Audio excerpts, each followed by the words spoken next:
పూరా లోకల్. కార్తీక పౌర్ణమి రోజు రాత్రి మనమందరం పండుగ సందర్భంగా శివుణ్ణి మిగతా దేవుని కొలుసుకునే సందర్భంలో తెల్లారి ఉదయం ఎకాయకిన ఎటువంటి సూచన లేకుండా ఎటువంటి నోటీసులు లేకుండా మక్కాన్ సింగ్ ఎమ్మెల్యే ఆదేశాల మేరకు ఇక్కడ ఉన్నటువంటి మున్సిపల్ యంత్రాంగం రాత్రి దొంగల లెక్క బండిపోటు దొంగల లెక్క ఎకాయకిన ఒక 50-60 పైన రోడ్డు పక్కల ఉండేటువంటి దారి మైసమ్మలు పోషమ్మల గుళ్ళన్నిటి కూడా మున్సిపల్ వాళ్ళు కూలగొట్టి పాశవికంగా అవన్నీ కూడా చెత్త ట్రాక్టర్లు తీసుకుపోయి చెత్తలు పడేసారు. దీన్ని మేము పూర్తిగా తీవ్రంగా ఒక మానవతావాదిగా మేము ఖండిస్తూ ఉన్నాం.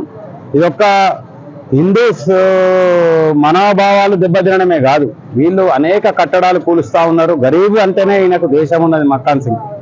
కాబట్టి ఈ నిన్న జరిగినటువంటి సంఘటనను మేము 3 అంశాలను పెట్టుకొని ఇవాళ నిరసన కార్యక్రమాలు ఒక హిందూ ఐక్యవేదిక ద్వారా రామగుండంకి సంబంధించిన అందరం కలిసి ఒక కార్యాచరణ తీసుకున్నాం. దాంట్లో 3 డిమాండ్లు ఏంటంటే, ఫస్ట్ మక్కాన్ సింగ్ ఎమ్మెల్యే దీన్ని గూలగొట్టించినందుకు అందరికీ ప్రజలందరికీ బహిరంగ క్షమాపణ చెప్పాలి ఒకటి.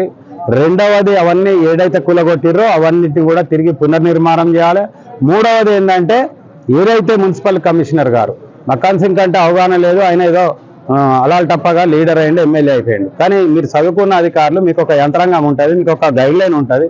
ఆ గైడ్ లైన్ ప్రకారం మీరు ఎందుకు నోటీసులు ఇచ్చో లేకపోతే ఒక ప్రెస్ మీట్ పెట్టో అందరికి తెలియపో పక్కకి జరుపుకోండి అని చెప్పాల్సింది ఉండే. అప్పుడు జరుపుకుంటారు. జరుపుకోనప్పుడు నువ్వు యాక్షన్ తీసుకుంటే మేము కూడా స్వాగతిస్తాం దాన్ని. కానీ ఇది పూర్తిగా దుందుడుకు చర్య, అధికారుల నిర్లక్ష్యం, ఎమ్మెల్యే నిర్లక్ష్యంతో జరిగింది. ఈ కాంగ్రెస్ సంస్కృతి ఈ విధంగా ఇక్కడ నడుస్తుంది. హైదరాబాద్లో ఆ రకంగా నడుస్తుంది, ఈ ఊళ్ళో ఈ రకంగా నడుస్తుంది. దీన్ని దయచేసి అందరూ కూడా ప్రజాస్వామ్యవాదులందరూ కూడా ఖండించాల్సిన అవసరం ఉంది.